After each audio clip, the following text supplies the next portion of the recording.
বাংলায় আমার সর্ষে ইলিশ চিংড়ি কচলাও, বাংলা পার্শ্বে মাছকে ধুয়ে জিরের বাটায় দাও। বাংলায় আমার সর্ষে ইলিশ চিংড়ি কচলাও, বাংলা পার্শ্বে মাছকে ধুয়ে জিরের বাটায় দাও। বাংলা ভুলিতে করে বাংলা বুকে।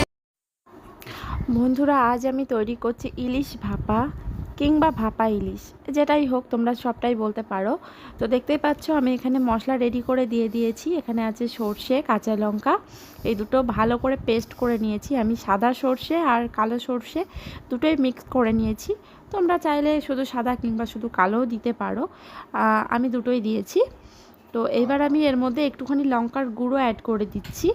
এটা দিলে কালারটা ভালো হবে আর একটু ঝালও হবে। খুব বেশি ঝালের প্রয়োজন নেই, তার কারণ এখানে কাঁচা লঙ্কা অ্যাড হবে, সেই জন্য আমি শুকনো লঙ্কা খুব বেশি দেব না। এবার আমি এর মধ্যে হলুদ গুঁড়ো দিয়ে দিয়েছি, দেখতেই পাচ্ছ, তোমরাও পরিমাণ মতো দিয়ে দেবে। তো এখন অবধি আমার এর মধ্যে সর্ষে পেস্ট, কাঁচা লঙ্কা পেস্ট, এই দুটো আমি একসঙ্গে করেছিলাম। তো আমি কালো সর্ষে, সাদা সর্ষে দুটোই দিয়েছি, কারণ সাদা সর্ষেতে কালারটা ভালো হয় আর কালো সর্ষেতে ঝাঁঝটা ভালো আসে। তো আমি দুটো মিক্স করেছি, তোমরা তোমাদের ইচ্ছে মতো দেবে। এবার আমি এর মধ্যে লবণটাও দিয়ে দিলাম স্বাদ অনুযায়ী। আমার মাছে আগে থেকেই লবণটা দেওয়া ছিল, সেই জন্য আমি সেরকম স্বাদ অনুযায়ী দিয়েছি, তোমরাও তোমাদের স্বাদ অনুযায়ী দিয়ে দেবে। এবার আমি এটাকে ভালো করে একটা চামচ দিয়ে মিক্স করে নিলাম। তোমরাও ভালো করে এটাকে মিক্স করে নেবে। এইবার আমি এর মধ্যে মাছগুলোকে দিয়ে দেবো। দেখতেই পাচ্ছ, এই যে আমার মাছগুলো একদম ধুয়ে পরিষ্কার করে লবণ মাখিয়ে পুরো রেডি করা আছে। আমি এবার মাছগুলোকে, এই যে গ্রেভিটা আমি করব, সেই গ্রেভিটার মধ্যে আমি মাছগুলোকে এক এক করে সুন্দর করে সাজিয়ে নিচ্ছি। তোমরা এরকমভাবে সাজিয়ে নেবে। তো ঘটি করেও করা যায়, আমি এর আগেও একবার করেছিলাম, কিন্তু তাতে তো খুব বেশি পরিমাণ হয় না। তো এবার আমি বাটির মধ্যেই করব। কলা পাতাতেও যে করা যায় ইলিশ ভাপা, ওটা তো অন্যরকম টেস্ট হয়, ওটা তো গ্রেভি আসে না, কিন্তু এইভাবে বাটির মধ্যে করে করলে এটাতে গ্রেভি পাওয়া যায় অনেকটা। তো গ্রেভিটা খেতে খুব টেস্টি হয়। তো এবার আমি এর মধ্যে উপর থেকে কিছু চেরা কাঁচা লঙ্কা ছড়িয়ে দিচ্ছি। মাছের ঝাল হোক কিংবা ভাপা, কাঁচা লঙ্কা যাবে না এটা তো হতেই পারে না, তাই না? কাঁচা লঙ্কা না দিলে তো সেই টেস্টই আসবে না। কাঁচা লঙ্কা আর একটা জিনিস, কি বলো তো? তো দেখো, আমি এক্ষুনি সেই জিনিসটা এর মধ্যে দিয়ে দেবো। সেই জিনিসটা না দিলে আমার ইলিশ ভাপা একেবারেই অসম্পূর্ণ রয়ে যাবে। তো ওটা দিতেই হবে, মাস্ট, মানে না দিলে হবেই না। তো বলতে বলতে দেখো, এক্ষুনি আমার ওর মধ্যে সেই জিনিসটা পড়েও যাবে। তোমরা কিন্তু কেউ বলতে পারলে না কি? দেখতে পেয়েছো? সর্ষের তেল দিতেই হবে, মাস্ট, এটা ছাড়া কিন্তু হবেই না কোনোভাবেই। তো আমিও সর্ষের তেলটা মিক্স করে দিয়েছি। এবার আমি এটাকে ভালো করে একটুখানি মিশিয়ে নেব। খুব বেশি মেশাবো না, তার কারণ আগে থেকে আমি এগুলোকে মিশিয়ে রেখেছি। উপর থেকে একটুখানি মিশিয়ে নেব, তারপর আমি এটাকে ঢাকনাটা লাগিয়ে দেবো। তো তোমরাও এইভাবে বানাবে, আশা করি তোমাদের খুব ভালো লাগবে।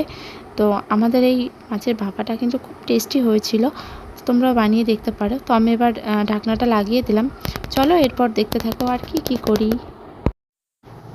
তো আমি এটা উনুনে করব, তোমরা গ্যাসেও করতে পারো, কিন্তু আমি এটা উনুনেই করছি, টেস্টটা আরও বেশি সুন্দর হবে সেই জন্যে।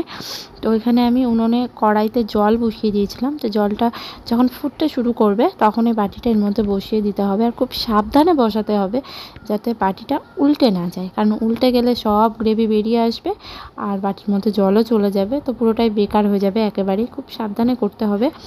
তো তারপর আমি থালা চাপা দিয়ে দিয়েছি, দেখতেই পাচ্ছো, আর উনুনে জালটা ঠিকঠাকভাবে দিতে হবে। তো আমি একবার খুলে দেখে নিচ্ছি ঠিক আছে কিনা বাটিটা। তো দেখতে পাচ্ছ একটুখানি সাইড হয়ে গেছে বাটিটা, কড়াইয়ের মাঝখানে নেই। তো আমি এটাকে হাতা দিয়ে একটু সরিয়ে দিচ্ছি আর ঢাকনাটাকে একটুখানি চেপে চেপে ঠিক করে দিচ্ছি, আবার খুলে না যায় সেই ভয়ে।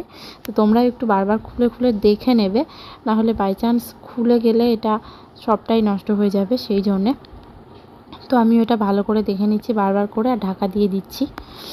আবার এটাকে জাল দিয়ে কিছুক্ষণ ফুটিয়ে নিচ্ছি। এইভাবে প্রায় আমি 15 মিনিট মতো এটাকে ভালো করে জলের মধ্যে বসিয়ে ভাপে এটাকে পুরো রান্না করে নিয়েছি। তো তোমরাও সেটাই করবে। তো দেখতেই পাচ্ছ আমার এটা পুরো কমপ্লিট হয়ে গেছে, জলটা শুকিয়ে গেছে কতটা। এবার আমি বাটিটাকে খুব আস্তে আস্তে খুব সাবধানে নামিয়ে নিচ্ছি। তোমরাও কিন্তু খুব সাবধানে নামিয়ে নেবে, কারণ এটা কিন্তু ভীষণই গরম থাকে। তো এবার আমি বাটিটাকে ভালো করে মুছে বাটির গাটা পরিষ্কার করে নিচ্ছি, কারণ জলের মধ্যে বসানো ছিল, তো বাষ্প উঠে উঠে বাটির গাটা একটু সাদা মতো কীরকম হয়ে গেছে। তো আমি থালাটা বাটিটা ভালো করে সুন্দর করে পরিষ্কার করে মুছে নিচ্ছি। এইবার আমি ঢাকনাটা খুলবো। এটা খোলা কিন্তু খুবই রিস্কি। প্রথম আমার হাজব্যান্ড ট্রাই করেছিল, পারেনি খুলতে, তারপর আমি খুলেছিলাম। তো কীভাবে খুলছি দেখো, এটা খুব সাবধানে খুলবে কিন্তু তোমরা।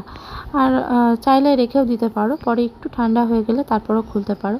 কিন্তু আমি এটা সাথে সাথেই খুলেছিলাম, কেমন হয়েছে দেখার জন্য একটু এক্সাইটেড ছিলাম, তো সেই জন্যই। আর তোমাদের সাথেও শেয়ার করতে হবে ভিডিওটা। তো আমি খুলে ফেলেছি, এই দেখো। তো তোমাদেরকে দেখাবো এইবার।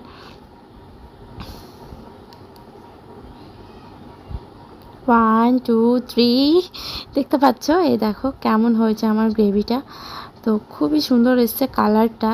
যখন আমি রেডি করেছিলাম কালারটা একটু সাদা মতো ছিল, কিন্তু এখন এটা রেডি হয়ে যাওয়ার পর দেখো কালারটা কত সুন্দর একটা কালার এসছে, ইয়েলো কালার। ওই লঙ্কার গুঁড়ো খুব বেশি আমি দিইনি, সেই জন্য ইয়েলোটাই এসছে। ইয়েলো কালারটাই বেশি ভালো লাগে। তো বেশি পরিমাণে লঙ্কার গুঁড়ো হয়ে গেলে একটা রেড কালারের গ্রেভি হয়ে যেত। তো মাছের ভাপা কিংবা মাছের ঝাল এগুলোতে ইয়েলো কালারটাই বেশি ভালো লাগে। তো বন্ধুরা, বর্ষাকালে এরকম কলার পাতা পেতে গরম গরম ধোয়া ভাত আর তার সঙ্গে এক পিস ইলিশ ভাপা খেতে কার না ভালো লাগে বলো? সবারই তো দারুণ ভালো লাগে।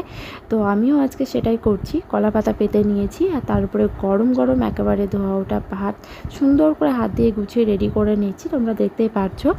তো এবার এর উপরে আমি যে ইলিশ ভাপাটা রেডি করেছিলাম, তো সেটাই আমি এবার এক পিস ইলিশ, একটু উপরে গ্রেভি, আর তার মধ্যে যে চেরা কাঁচা লঙ্কাটা দেওয়া ছিল 2 পিস, সেই কাঁচা লঙ্কা। তো এবার আমি এর উপরে সেগুলো দিয়ে দেব। তো দেখতেই পাচ্ছ আমি এবার একটু গ্রেভি দিয়ে এক পিস ইলিশ ভাপা দিয়ে ভাতের একদম মাঝখানটায় দিয়ে দিচ্ছি। এবার এর উপরে আমি আরও একটু গ্রেভি দিয়ে দেব। এবার আমি যে ভাপার মধ্যে যে চেরা কাঁচা লঙ্কাগুলো দিয়েছিলাম, সেই কাঁচা লঙ্কাগুলো আমি 2 পিস এর মধ্যে দিয়ে দেবো। তো আমার বরকে আজকে বলেছিলাম যে তুমি আজকে এই খাবারটা টেস্ট করে দেখো সবার আগে কেমন হয়েছে। তো তারপর তো বাকিরা সবাই আছেই, সবাই খাবে। তো বাইরে ঝিরিঝিরি বৃষ্টিও পড়ছে জানো তো। এরকম বৃষ্টির দিনে কলার পাতায় গরম গরম ধোয়া ওটা ভাত আর এক পিস ইলিশ ভাপা এরকম গ্রেভির সাথে একেবারে দারুণ জমে গেছে আজকে দুপুরটা পুরো। তো তোমরাও এরকম ট্রাই করে দেখতে পারো, আশা করি তোমাদের অনেক ভালো লাগবে।